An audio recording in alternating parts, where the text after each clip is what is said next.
So everyone, this is DomisLive and welcome to DomisLive News. And if you guys are subscribed to the channel, then you already entered in my awesome giveaway. If you guys are not subscribed, make sure you do so. I'm going to be giving away $100 in iTunes cards, PlayStation cards, Xbox, and all that stuff. But anyway, let's dive straight into this video. And I want to say thank you to you guys out there for the support. I really appreciate it. So I had a chance to watch WrestleMania 32 and it was a great experience. And at the end of the day, it was pretty surprising because as you guys know, there was a lot of injuries out there and a lot of people should have been at WrestleMania 32, but they couldn't participate because of those injuries. The WWE still managed to put on a great card. From top to bottom, I think every fight was good. Now, the two fights that stood out to me was the Undertaker versus Shane O'Mac. And of course, you had the 7-way Intercontinental ladder match. That was pretty good. Now let's talk about the best match of the night. Now I've been a fan of the Undertaker for a very long time. I remember the days of just watching Undertaker walk out to the ring, just being mesmerized. I remember just being home by myself on Saturday, watching some WWE show that came on Saturday and the Undertaker's talking, and in a way I'm scared because I'm home alone. I also remember just going to wrestling events and just being at awe of this guy, man. He was a living legend and he still is a legend. Now, to a certain extent, his reputation is somewhat soiled. Now, The Undertaker hasn't done any bad. It's the fact that he has been in the game for so freaking long. I mean, the guy has been dominating forever, right? But when you see him, he's not the Undertaker that he once was. My favorite Undertaker was this slim guy that used to wear a suit and he had a top hat on and he actually looked like he clammed out of a casket a few days after dying. But the Undertaker is still awesome. He's a legend in my eye, but he may not be a legend in other people's eyes compared to a Stone Cold or The Rock or, those few other people out there. The Undertaker versus Shane McMahon was definitely a great match. And it was that stereotypical big man versus a small man match, right? So you got the big man, of course, he's going to do the power and stuff. And of course, the small man can't pick up the big man.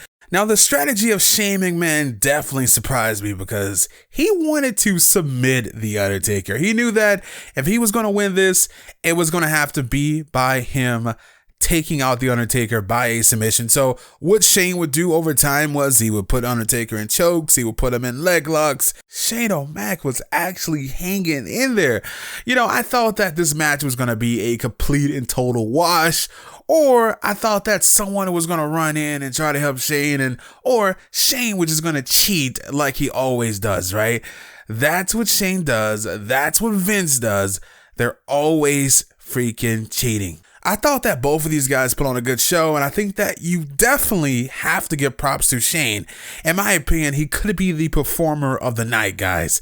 He was that good tonight. And I'm pretty sure he surprised a lot of people out there. His game plan was to choke out The Undertaker. He wanted to put The Undertaker in as many submissions as he could. That was his strategy. That was the game plan. Because, of course, The Undertaker's 6'11" to 7 feet and 360 something pounds.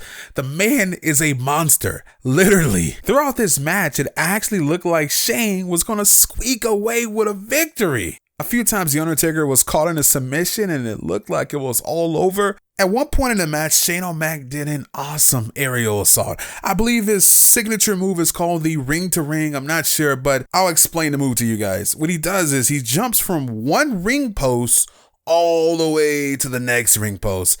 And The Undertaker had a trash can over his face or whatever. Shane was able to jump from one ring post to the next and landed on The Undertaker, man. And at that point, I'm pretty sure a lot of people thought, whoa, the momentum has just switched and Shane could actually win this. And with Shane riding on all that momentum, things started to take a turn for the worse because he found some wire cutters and he started to chip away at the wire fence of the Hell in the Cell. The Undertaker woke up, then at that point, he drove Shane through the wall. They were both laying on the fence and the fence was laying on the announcing table. So at that point, of course, The Undertaker wakes up, does some damage on Shane. Then he decides to take Shane through the table. He picks Shane up, he has him ready for the Tombstone Power Driver, and as soon as he's about to do it, Shane flips over, gets the Undertaker in a crazy choke. And guess what, guys? It's not over from there. It is not over. The Undertaker turns his back, then jumps towards the second announcing table and just drives Shane through the table. He was pretty much out at that point. Now, somewhere through the scuffle, Shane manages to get the momentum once again. He has the Undertaker down. He's over there by the announcing table.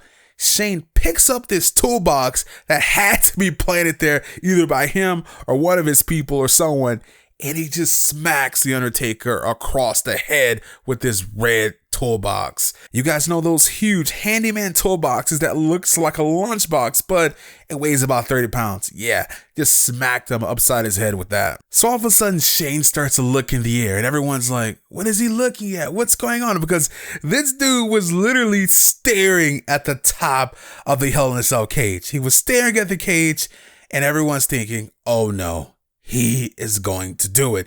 Even the announcers were yelling no. And I'm not going to lie to you guys. Even myself, I was saying, no, don't do this, Shane. Don't do this, Shane. And at that point, Shane started to climb the cage.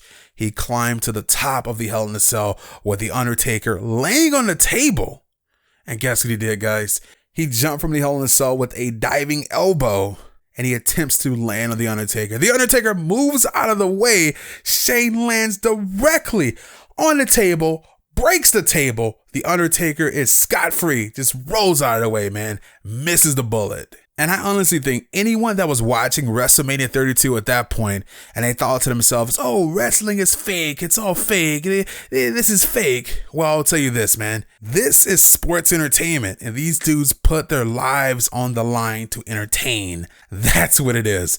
And I guarantee those people that would say that, they became believers, and they understood that this is serious business. So at that point, Shane was laid out on the ground. Honestly, guys, I thought he was hurt. He could have freaking exploded a lung, could have broken a bone, broke his neck, broke his elbow, anything, because he's jumping from 20 feet in the air and he's landing on a table. That table just straight hits the ground, collapses. So no one knew if Shane was okay. The Undertaker rises up like the dead man that he is, picks up Shane, and then takes him back into the freaking ring, man. Imagine that, guys. You're fighting, and all of a sudden, you make that one mistake, and you're at your all-time low. The person picks you up, is like, yo, you about to get the rest of this butt whooping. Picks him up, puts him in the ring, then performs the tombstone power driver on Shane, and it was all over. It was all over, guys. And I'm pretty sure Shane laid lying in the ring 5 minutes after the match was over. No one still knew if this guy had any broken bones or anything. Then the paramedics came out and just wheeled him out, man. They had to put him on a stretcher. Wrestling is real life, and people do get injured in the ring, and sometimes they get paralyzed or even die. If you don't believe so, ask Stone Cold Steve Austin, ask Triple H, ask Shawn Michaels. The list goes on and on. There's injuries that happen during matches. Bones and muscle can explode. Let's wrap this up. Just looking at Shane, it's crazy because he doesn't look like the type of guy that's athletic, but he is. This guy puts in mad work when it's time for him to perform, and he shows up, man. I can't believe how far he's able to jump from one side of the ring to the other. The risk that this guy takes just to put on a show. I remember one time back in the day, he jumped from the top of the Titantron. It honestly had to be about 50, 60 feet in the air. It was freaking insane, but this guy puts himself on the line, and guess what? It doesn't matter if he jumped down to pillows at the bottom. Jumping from the top to the bottom, 50, 60 feet in the air, and you're landing on pillows, you still can kill yourself. I don't care how soft those pillows are. The wrong landing could definitely end your life. You guys let me know what you think about this in the comment section below. Thanks for watching these videos, and I hope you guys subscribe to the channel. This is what I do. Be on the lookout for more WWE videos. I may start doing Raw and SmackDown videos every week. I don't know. You guys let me know in the comment section below if you guys would like that. This is DomisLive, and I'm out.